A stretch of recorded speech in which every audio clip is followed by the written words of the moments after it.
Salut à tous. Tu vois Laurent, alors Laurent Névégence est avec nous. Je prononce bien Névégence, oui, bon. Laurent. J'ai regardé Laurent Névégence Tube Trading. Travaux tranquilles. Comment ça, travaux tranquilles? Tube Trading, c'est quoi Tube Trading? TT, travaux tranquilles. Ouais, mais ça faisait pas sérieux, donc j'ai mis Tube Trading. Conçoit des solutions mobiles.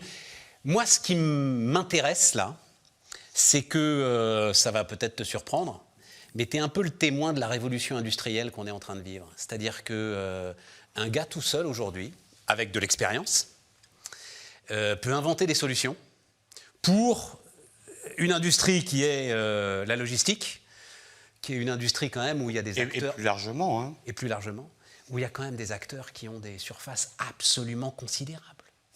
Absolument considérables.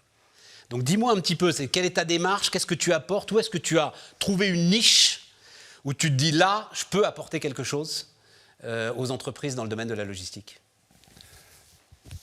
Il y a le fruit de l'histoire de toute manière. Hein. Il y a un parcours professionnel essentiellement industriel, ouais.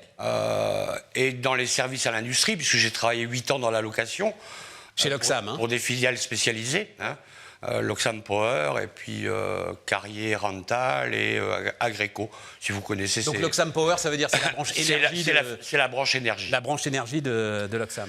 Donc voilà, donc il y a le fruit de l'histoire où j'ai marié plusieurs métiers, et puis j'apporte un savoir-faire à mes clients, qui sont souvent mes anciens employeurs, mais avec une complémentarité à leur cœur de métier, où eux, souvent, ils connaissent bien leur process, ils connaissent bien leurs procédures, mais pour améliorer tout ça, ils ont besoin d'aide, ils ont besoin d'appui extérieur.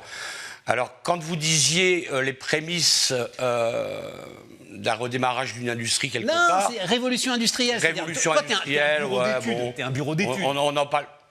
Un peu plus que ça. Un peu plus que ça. Mais t'es tout seul. Moi, c'est ça qui me passionne. C'est-à-dire l'ensemble aujourd'hui de la force digitale au service d'un gars qui sait à peu près ce qu'il veut faire. Ça donne la puissance. Je suis chef d'orchestre. Et puis, quand je dis un peu plus que le bureau d'études, c'est que concrètement, j'envoie du matériel chez mes clients. J'envoie pas des liasses de plans. Mais que tu fais fabriquer que je fais fabriquer par d'autres. Ouais. Par un réseau. Ouais. Voilà. Alors, pour faire ça, il faut un réseau. Ouais. En France ?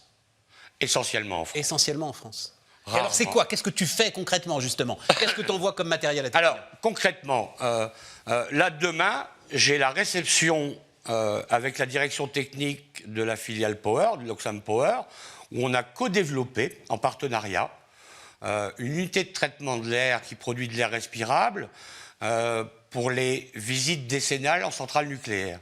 Alors c'est très technique, on l'a co-développé avec la cellule Grand Projet de chez Loxam, qui ont eux-mêmes une expertise et ça. Et moi, j'ai complété avec mes propres savoir-faire qui sont complémentaires aux leurs. Mais pourquoi ils ont besoin d'un indépendant pour faire un truc pareil? Vas-y, dis-moi. Mais ça, c'est comme ça. Il y a 20 ans, on n'aurait pas pu faire ça. Mais c'est ça. Aujourd'hui, c'est tout à fait possible. Ça fait une bonne dizaine d'années que ça a démarré. Aujourd'hui, c'est tout à fait possible parce que les mentalités ont évolué. Et les grands groupes, ils ont besoin de petits et de savoir-faire pointu. Et de souplesse. Parce que tu me racontes... Je vais vous faire voir les photos après. Non, on n'a pas le temps.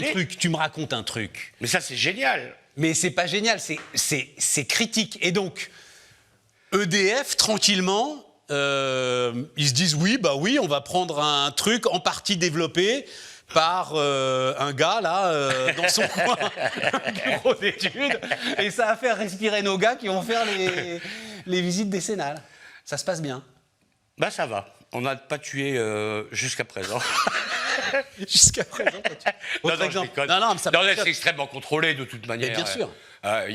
Moi, la plupart de mes fabrications spécifiques, je me protège, vous imaginez bien. Donc je fais des contrôles à PAF, tout ça. Donc il y a des contrôles intermédiaires. Enfin, je veux dire, on fait pas n'importe quoi. On est dans l'industrie. Hein, l'industrie, c'est pas n'importe quoi. Ah, ça me fascine. Non, ça me fascine que ce soit un gars tout seul qui ait décidé de faire ça. Pourquoi à un moment... C'est les mentalités qui ont évolué. Mais alors, dans quel Parce que les savoir-faire, ils étaient là. Ouais. L'expérience, il y a bien des gens qui en ont. Ouais. Les savoir-faire sont là. Après, c'est comment... Oui, pour mais à la marier limite, tout ça, attends, je vais te dire, le gars, expérience, il a du savoir-faire et tout. Bon, ben, il va être consultant, tu vois, point à la ligne, pour une grosse Oui, mais ça boîte. m'intéressait pas. Moi, je voulais gérer ma propre boîte et produire quelque chose. Alors, j'ai la chance de connaître l'Oxam depuis longtemps et qui me font confiance parce qu'aussi ils me connaissent. Oui, c'est ça. Et de me confier des projets, parce que je fais aussi des choses simples pour eux, parce qu'il faut becter. Donc, je ne peux pas faire que des moutons à 5 pattes Pour respirer dans les centrales pour nucléaires. respirer dans les centrales nucléaires. Est-ce qu'il y a aussi... Et eux, ils me font confiance. Alors, moi, c'est génial, quoi. Il n'y a pas d'autre mot. On peut avoir une idée de chiffre d'affaires de ta petite entreprise? Là, ma petite entreprise, cette année, elle va dépasser les 700 000. C'est bien. C'est pas mal. Tout seul, c'est pas mal. Est-ce que, je vais te poser le prends pas mal, Laurent, parce que moi ça m'intéresse aussi. Est-ce que c'est aussi un sujet pour une boîte comme l'Oxam, par exemple, de gestion des seniors, de gestion des fins de carrière? C'est-à-dire Ils vont y arriver, je crois. Ils sont occupés d'y réfléchir. C'est une solution absolument géniale. Pour toi, tu te sens libre, indépendance et tout, et pour la boîte, j'ai pas un gars qui à un moment... Elle a de la souplesse, elle a le savoir-faire, elle a... Bien évidemment, tout le monde y gagne. Mais ça, c'est intéressant. Il faut que les mentalités évoluent. Encore par rapport à ce que pour que ça se ventile plus. Et est-ce que tu as eu... Mais dans des groupes comme l'Oxam, c'est un peu dans leur ADN, ils sont internationaux, ils ont une politique de croissance soutenue depuis leurs origines, tout ça. Bon, c'est une boîte qui bouge. Donc bon, ils ont toujours un coup d'avance. Est-ce que tu as eu besoin de capitaux, d'investir pour monter? Alors j'ai démarré avec 3 bouts de ficelle. Ça aussi, c'est quand même quelque chose. J'ai démarré avec 3 000 euros, 30 000 euros en poche. Donc c'est peanuts dans mon métier, parce que les 30 000 euros, vous les avez vite craqués. Et surtout si tu veux produire, surtout si tu veux, comme tu dis, fabriquer les choses. Ça marche de 3 mois, le temps de lancer la cabane, quoi. Après, ça marche plus. Et alors, je l'ai eu dur au départ. Parce qu'il faut des capacités de financement. C'est compliqué. Juste donc tu m'as raconté le truc pour respirer dans les centrales nucléaires. Un truc, alors justement beaucoup plus simple, un des trucs qui te permet de becter. Tu peux nous donner un exemple? J'ai eu la commande il y a 15 jours, parce que je travaille aussi pour différentes divisions de l'Oxam. Je travaille pour l'Oxam Module, où on leur fait de la mécano-soudure, des garde-corps, on les fait au kilomètre. Là, je viens d'avoir la commande de l'aménagement des terrasses de la base vie de Notre-Dame de Paris, de la réfection de Notre-Dame de Paris. Qu'est-ce que tu apportes de particulier là?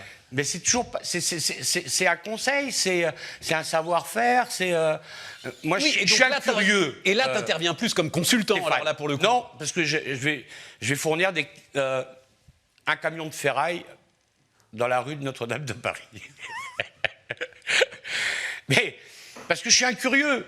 Parce que tous les jours, je lis des newsletters, je m'intéresse à l'architecture, je m'intéresse à la déco, à la musique, à la peinture, à la mécanique des fluides. Voilà. Donc moi, j'ai fait un avant-projet, je leur ai présenté, je dis, moi je vois comme ça, il faut marier des matériaux pour que ce soit design, il faut que ce soit chaleureux, donc j'ai mis une main courante en bois, blablabla, et puis voilà, j'ai été retenu parmi d'autres. Extraordinaire. Qu'est-ce que... on est au bout là. La cabane, comme tu dis, elle va se développer. C'est-à-dire, forcément là, à l'âge que tu as, l'expérience que tu as, tu vas rester tout seul ou tu te dis tiens... Ouais, non, mais j'ai pas envie de m'embêter à effectivement embaucher. Donc je travaille en réseau. Quand j'ai des coups de bourre, je file à des copains. Après, développer, c'est quand je serai vraiment prêt à vendre. J'accompagnerai... Mais tu peux pas vendre, c'est toi, tu peux pas te vendre. Et alors? Il y a pas vendable, moi. Hein? Non. T'es impayable en tout cas. Non, mais non, c'est ton savoir-faire, c'est ton expérience, c'est tout ça. Il y a rien à vendre finalement. Si ça peut se vendre à une personne, à un cadre qui vient de la galaxie de ces métiers-là et qui a besoin d'accompagnement quelques mois pour... et puis forcément, il sera beaucoup plus jeune que moi, donc il aura envie de développer. Moi, si j'arrive à stabiliser avec ce que j'ai, c'est déjà pas mal, c'est beaucoup de travail. ça va comme ça, quoi. Il y a un site où on peut aller voir, là, LNTT, Ah oui, oui. LNTT.fr, c'est ça Oui, lntt.fr. Et on peut il faut voir ce que taper tu fais. logistique, autrement on va se retrouver sur le tennis de table. Donc il faut taper LNTT Ah oui, logistique. ah bah oui. Bon, on va aller voir ça.